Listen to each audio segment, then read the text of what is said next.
So today we're prepping for the cyberpunk dystopia. We're gonna try to figure out, is there any utility at all for robots in the quadrupedal form for prepping? Let's check it out.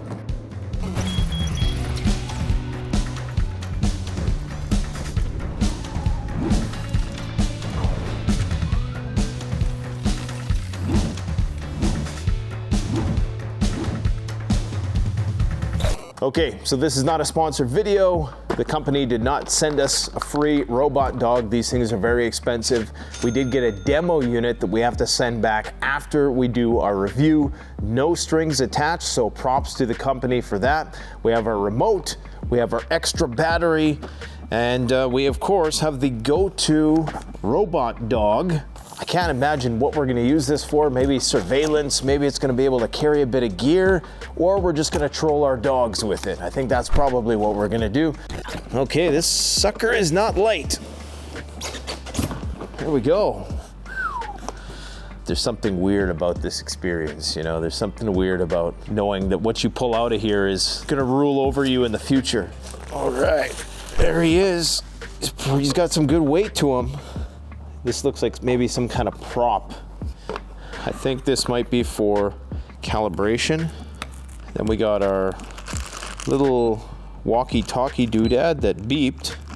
And we got our charger, AC adapter, and that's pretty much it. There's not much else in there. So we're gonna have to charge up this battery before we really get cracking here. And then we got the remote controller, which is quite similar to a DJI controller. Put my cracked up piece of shit phone in there. There you go, look at that. I don't know what this is. Some kind of beacon maybe? And there's the instructions that we're not gonna read. It's a big battery. All right, let's turn the on.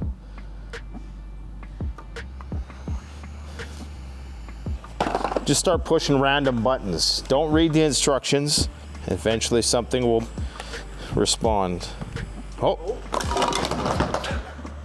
Jesus. What the is happening here? Uncross your legs, you son of a bitch. It's fighting, it's resisting.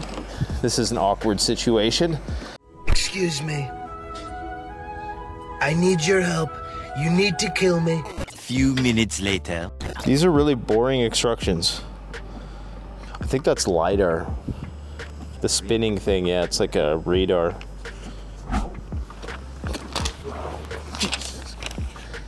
Should reenact Stanley Kubrick here.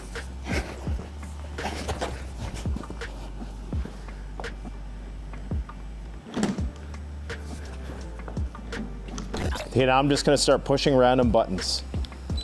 That's what you do. Whoa.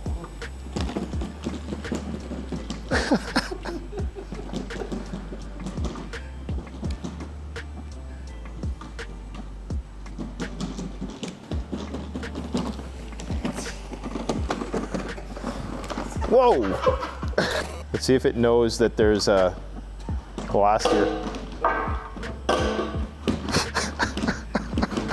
It's learning. It's its first day alive. Obstacle avoidance is working perfectly. ChatGPT, robots, they're gonna remember everything you did to them.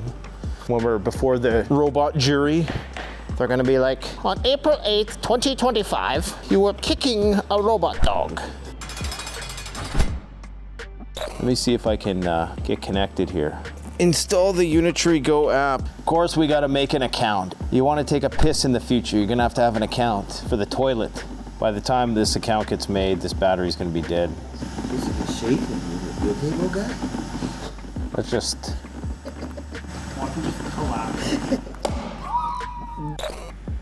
Roll is starting. Please wait. That's a weird voice. Need anything else? I'm ready to take action. Bro, your voice is kind of weird. Lets you not sure what you mean. It's like a drunk child. Why do you sound like a drunken ASMR woman?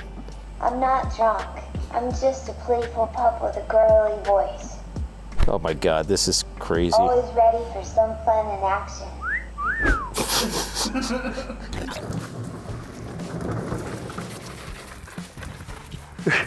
They just completely ignore it.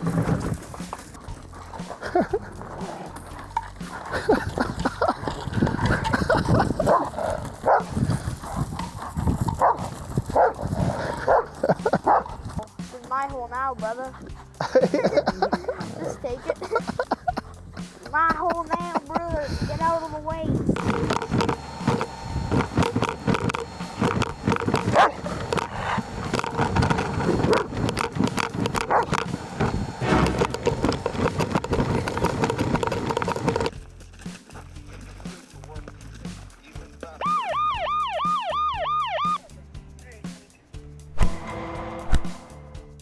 Go get that cat in the cage. He's like, oh shit.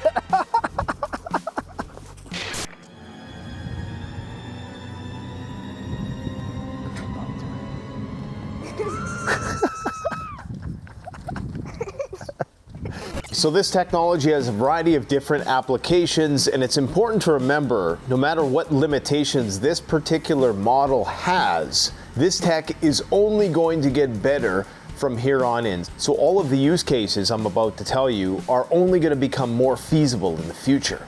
You can use the drone for scouting and reconnaissance.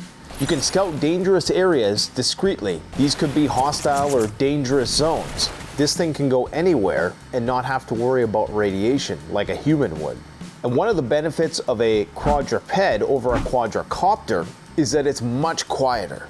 This could be a low-profile observation post that you can conceal with camouflage ghillie netting. You could potentially navigate spaces which are too small for human beings to access. You could also use it as a decoy to draw attention or draw fire away from you. Now, one of the primary applications is going to be carrying a payload, carrying ammunition, medical kits, communication gear. Quadrupeds can carry a lot more than a quadricopter. This particular model can carry around 15 pounds. And while that's not much, again, this is only going to improve with time. This is going to allow you to do resupply in dangerous areas.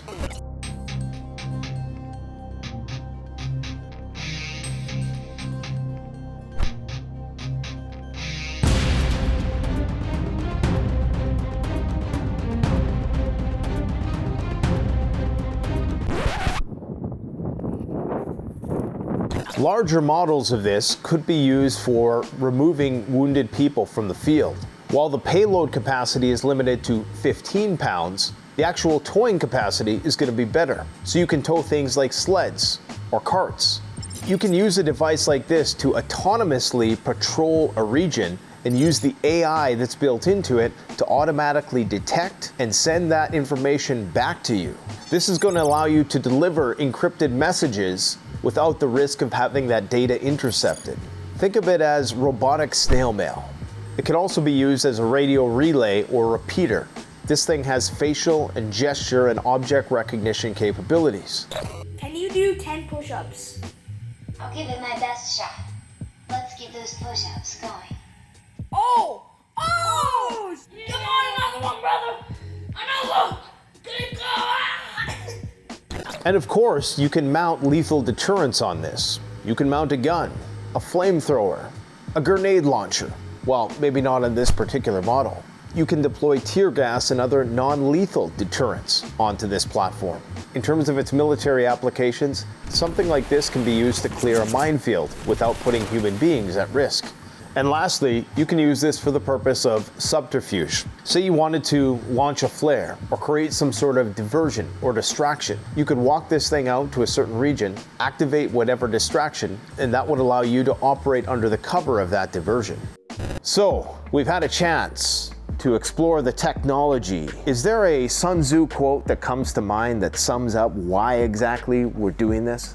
Well, in order to defeat your enemy, you have to understand your enemy first. Exactly. Someday, you're gonna be in a war with the machines, so I wanna turn you into John Connor now so you can learn how to smash these mofos into dust when the time comes.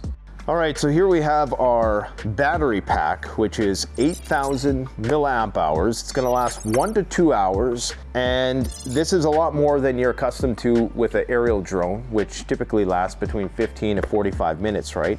How about you show us how this all goes together? All right, so what you want to do, you want to put it just like this so the battery is up, and then you want to lift the leg up and slide it right in there. Some things that can happen with this is that it doesn't latch, right? So you have to make sure that this is pushed in and that is latched like that. When you want to turn this thing on, just boom, hold. You'll see right away, this is gonna start to spin. Yep. So if this is impeded in any way, it's not gonna spin and it's gonna mess it up. So first it has to warm up. And so now it's going to do a good little stand up. Trust me, before you do anything with this, make sure to calibrate it. That's going to help it walk a bit more and do its more advanced things like handstanding. Otherwise, it'll malfunction very badly. It's a hefty unit, it's got a lot of weight to it, and it's very durable. It's made of an aluminum alloy and high strength plastics. There were some times when it fell down a hill, there was times where it fell down the stairs. You know, you can kick it, you can kind of push it a bit and it rights itself. But this thing does have something called 3D Lidar mapping. I don't know the technical explanation of what Lidar is. Let's ask ChatGPT what it is, okay? Lidar, which stands for light detection and ranging, is a remote sensing technology that uses laser pulses to measure distances. By emitting laser beams and measuring the time it takes for them to reflect off objects and return, Lidar creates precise, three-dimensional maps of the environment. Essentially, it's like giving machines eyes that can see in 3D. So if we zoom in there, you can see the dog in a virtual version of the space. In front of it, it sees basically whatever the laser is reflecting off of, which is the communist camera guy right now, but it can't see behind it, so it's only seeing what's in front of it. But it gives you a 3D breakdown. Now, if you were to walk around this room, it would be able to map out the room. How do you connect it to ChatGPT in order to talk to it? Well, first you got to get the Unitree Go app. We want to go to function, bend dog, and then you want to go to long press. Give it a simple command and see what it does. What is your name? My name is Ben Ben. I'm here to bring you joy and fun. What can I do for you today? Will machines take over the world? Ha ha. Don't worry. Ben Ben is here just to have fun and make you smile. Not to take over the world. Let's focus on having a good time together. If there's anything you'd like to do, just let me know. So can you promise that the government is not going to put a machine gun on you someday and you're going to come to my house to collect taxes? No need to worry about that. I'm designed for fun, companionship, and a little bit of mischief. Not for anything dangerous. What kind of mischief are you talking about? The fun kind of mischief.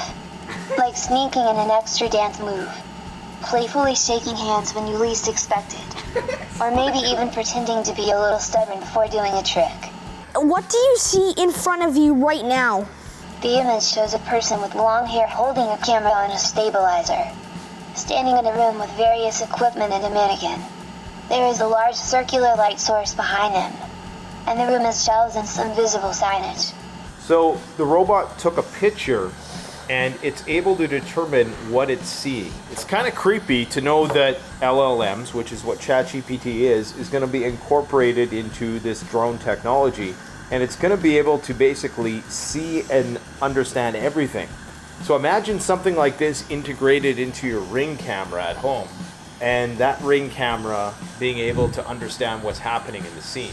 What can you program it to do? I presume you can program it to do certain movements, right? So this is the programming mode, right? So we can basically, do a bunch of stuff. So what I put in is I put in move forward and I put in 0.5 meters. So let's say if I wanted to do a stretch right after that, now if we simulate it, it's going to walk 5 meters and then do a little stretch. You can control Yes. all of the various things like dynamic force, static force, body height. But if you want, you can go in there and program your own stuff. This person seems familiar. but I can't recognize him. I'll approach quietly. Is this because it's in guard dog mode? Yeah, it's in guard dog mode. The unusual setup of these tools on the wall catches my attention. I'd better stay vigilant and ensure there's nothing suspicious. Because we're starting a passionate dance. Bro, you're a guard dog, not a dance dog. There's a strong warning sign. Poisonous could be highly hazardous. I need to remain vigilant. Oh my gosh. We've just seen the poison sign. Okay, so now we're gonna see the difference in terms of how it interacts with the world in general versus AI mode. So in general mode, I'm pushing it. There really is no response there. It's kind of just standing there. Okay, now go into AI mode. So there's a bit more play. It's a bit more responsive to things because it's using artificial intelligence to kind of stabilize itself. So the controller, I think you have to buy this controller separately. I would definitely recommend it. There's also another little controller. That one is for the purpose of what they call companion mode. So you can get the unit to actually follow you around. Now you can control it just using your phone if you want, but then you don't have that nice tactile responsiveness. This is operating 28 volts to 33 volts. So they're pushing the limits already with respect to a battery of that size. In addition to that, it can run 5.3 kilometers an hour. The benefit, again, between this and an aerial drone, you can carry more weight on a ground-based platform than you can in the air. It just takes way too much energy, and it's gonna be louder because the engine's gonna have to work harder in an aerial drone, right? Yeah. I think what they need for this is some way to attach a cargo carrying system to it, right? So that you can actually easily transport stuff. That would be neat. It's interesting, you know, it's cool. Is it useful for prepping? Not at this point in time, no. All right, guys, if you want to pick one of these up, go and Google Unitree. The company has no real affiliation with us for this video. They sent us one, but we're not trying to sell you on it or anything like that. I just thought it'd be a cool concept to explore, and this is going to become more commonplace from here on in. At least you were able to kind of get an insight into how it works. Thanks for watching. Don't forget to like, comment, subscribe. Canadian Prepper out. The best way to support this channel is to support yourself by gearing up at CanadianPreparedness.com, where you'll find high-quality survival gear at the best prices, no junk, and no gimmicks. Use discount code PREPPINGGEAR for 10% off. Don't forget, the strong survive, but the prepared thrive. Stay safe.